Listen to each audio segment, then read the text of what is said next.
तो हेलो दोस्तों, स्वागत है आपका आज के इस नए नॉलेज बॉम्ब की वीडियो में। बहुत ध्यान से समझते हैं, ये भी CFS के ऊपर होने वाला है और ये फाइनल वीडियो होगी ना CFS के ऊपर। तो चलिए फिर बिना टाइम को वेस्ट करते हुए आज की क्लास को शुरू करते हैं। तो आज का जो नॉलेज बॉम्ब है, जैसा मैंने कहा, वो है CFS के ऊपर। एक बहुत ही इंपॉर्टेंट चीज़ अक्सर कैश फ्लो बनता इसलिए नहीं है क्योंकि हमें कंफ्यूजन इस बात का रहता है कि आइटम कहाँ से पिक करना है। सबसे इंपॉर्टेंट चीज़ आइटम कहाँ से पिक करना है, इस चीज़ के ऊपर सबसे ज़्यादा ना दिक्कत होती है। सबसे पहले एक चीज़ समझिए कि जो आपका कैश फ्लो होता है वो 3 एक्टिविटी में डिवाइडेड है। Operating activity, investing activity and financing activity. ये 3 एक्टिविटी में मेजरली हमारा क्या होता है, CFS डिवाइडेड होता है। अब जो बात आती है ऑपरेटिंग एक्टिविटी की, इसके ऊपर पूरी डिटेल्ड वीडियो है, ये आपको देखना पड़ेगा। इसके लिए कोई शॉर्टकट नहीं है, ये आपको दोस्त देखना पड़ेगा। तो इस चीज़ को आप, लिंक है, आप उसको जाके उसमें देख सकते हैं। बड़ा ही इंपॉर्टेंट चीज़ है, इसको आपको देखना पड़ेगा तभी ये चीज़ समझ में आएगा। मैंने इसको 3 फेजेस में डिवाइड किया है, फेज 1, फेज 2 और फेज 3। और हाँ, ये मेरा पेटेंट तरीका है बताने का। कोई और कोचिंग वाला इसे कॉपी करे तो प्लीज़ मुझे ज़रूर बताएं, ठीक है। तो ये थी हमारी आज की ये वाली वीडियो के ऊपर ना। अब बात आती है इन्वेस्टिंग और फाइनेंसिंग। इन दोनों पे एक ना ट्रिक है जो काम करती है। अब मैं वाली ना ट्रिक आपको बताता हूँ। इन्वेस्टिंग एक्टिविटी में आप जब ना डेटा कहाँ से पिक करोगे, सबसे इंपॉर्टेंट डेटा पिक कहाँ से करना है, मतलब सिर्फ उतना ही देखना है, उसके अलावा बाहर का कुछ देखना ही नहीं आपको। अच्छा, क्या क्या? सबसे पहले नॉन करेंट एसेट्स और उसके बाद देखना है नॉन करेंट इन्वेस्टमेंट। बस इन दोनों चीज़ों को ही आपको देखना है। इसके अंडर में जो भी आएगा बस आपको उतनी चीज़ों को देखना है।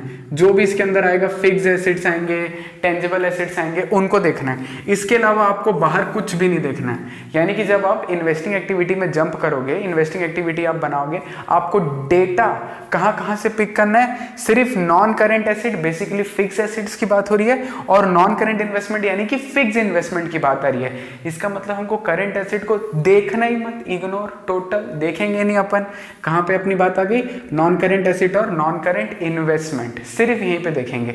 अब इनमें क्या क्या हो सकता है, या तो आप उसको परचेस करोगे यानी कि माइनस होगा, या तो आप उसको क्या करोगे, सेल करोगे यानी कि प्लस होगा। एसेट या तो बिकेगी, एसेट या तो क्या होगी, सेल होगी।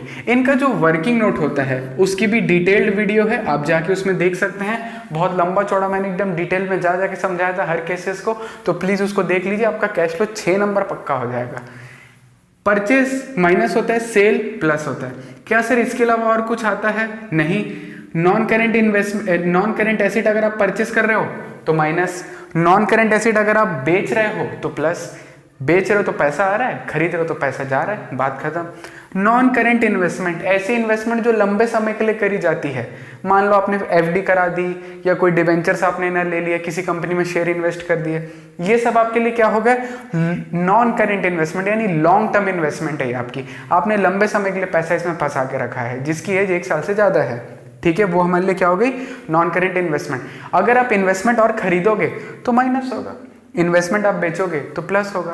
क्या सर इसके अलावा और कुछ आता है? हाँ, प्लस प्लस प्लस, 3 प्लस। क्या क्या? देखो भैया, डिविडेंड रिसीव्ड। अगर आपने किसी ने कंपनी का शेयर खरीद के रखा है तो वो आपको डिविडेंड देगा। अच्छा, आपके पास कहीं पे रेंटल इनकम आ रही है, कहीं पे आपका कॉम्प्लेक्स है, बिल्डिंग है, आपने उसको किराए पे दे दिया है, वहाँ से आपके पास पैसा आ रहा है। और क्या आ सकता है सर, इंटरेस्ट की भी तो इनकम आ सकती है ना। हमने FD कराई है, उससे हमको ब्याज मिल रहा है, तो ये 3 प्लस। यानी माइनस में क्या जाएगा, सिर्फ और सिर्फ परचेज जाएगा, बाकी सारी चीजें आपकी क्या होंगी दोस्त, प्लस होने वाली हैं। अगर आप किसी प्रकार की एसेट खरीद रहे हो, कौन सी एसेट, फिक्स एसेट खरीद रहे हो, तब वो आपके लिए क्या हो जाएगा सर, माइनस। और अगर आप कोई इन्वेस्टमेंट परचेस कर रहे हो तो वो भी क्या हो जाएगा, माइनस। ये चीज अपने को समझ में आ गई। सर इनटेंजिबल में जैसे कि पेटेंट हो गया, गुडविल हो गया, अगर वो राइट ऑफ हो रहा है, तो क्या वो इसमें आएगा? नहीं आएगा।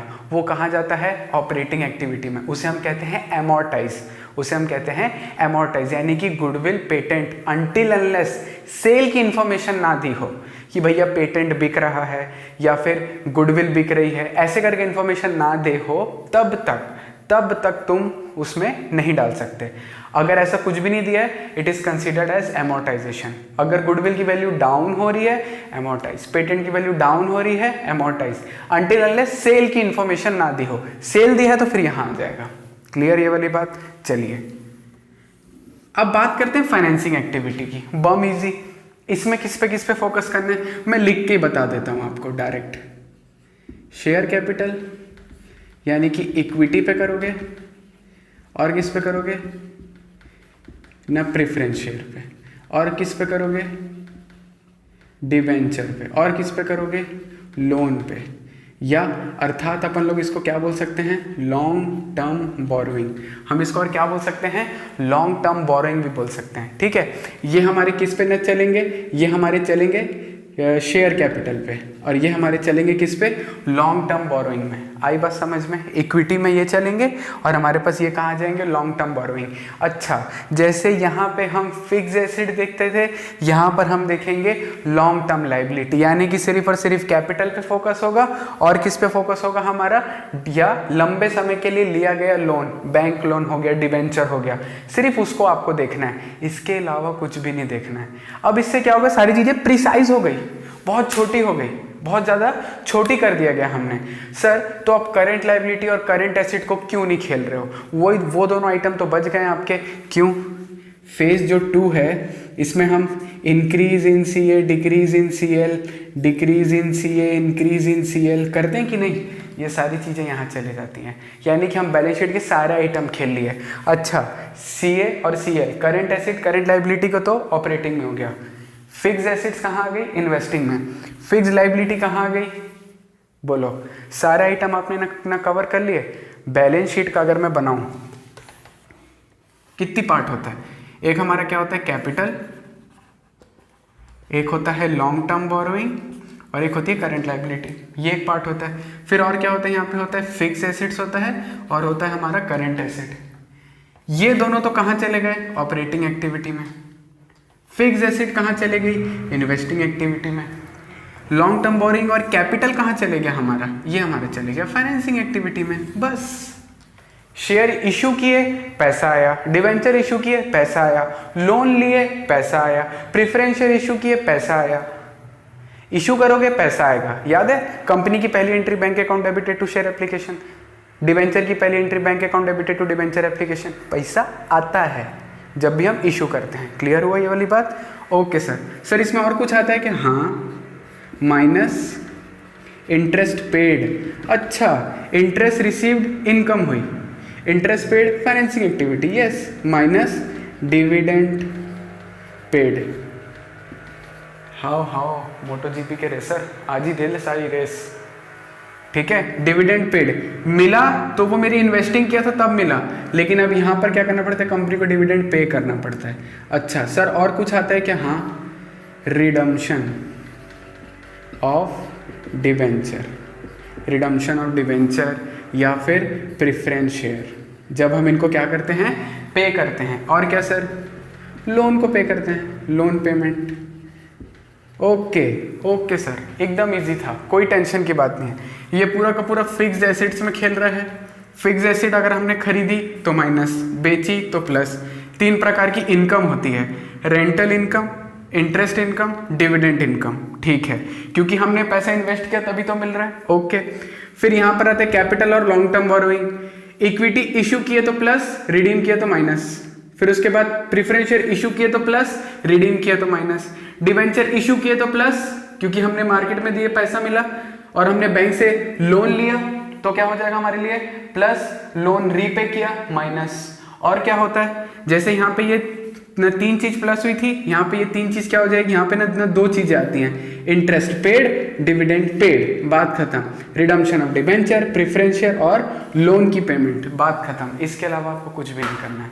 जैसा कि मैंने यहाँ पे एक्सप्लेन किया, सीएल और सीए ऑपरेटिंग एक्टिविटी में आ जाता है क्योंकि ये शॉर्ट टर्म होता है, और उसके बाद इन्वेस्टिंग एक्टिविटी में फिक्स एसेट, कैपिटल और लॉन्ग टर्म बोरोइंग कहाँ खेलता है, फाइनेंसिंग एक्टिविटी में। तो यही था आज का नॉलेज बॉम्ब। होप सो आपको ये वाली वीडियो थोड़ी सी फ्रूटफुल लगी होगी और आपको मजा आया होगा। अब आपसे कैश फ्लो के क्वेश्चन बनने लग जाएंगे। बाकी और किसी ना टॉपिक के लिए कुछ भी लगे तो प्लीज मेरे को जरूर बताएं, कमेंट में बताएंगे तो हमको भी अच्छा लगेगा। बाकी ये वीडियो इतनी थी, मिलते हैं आपसे अगली वीडियो में, तब तक के लिए stay motivated, stay positive, take care.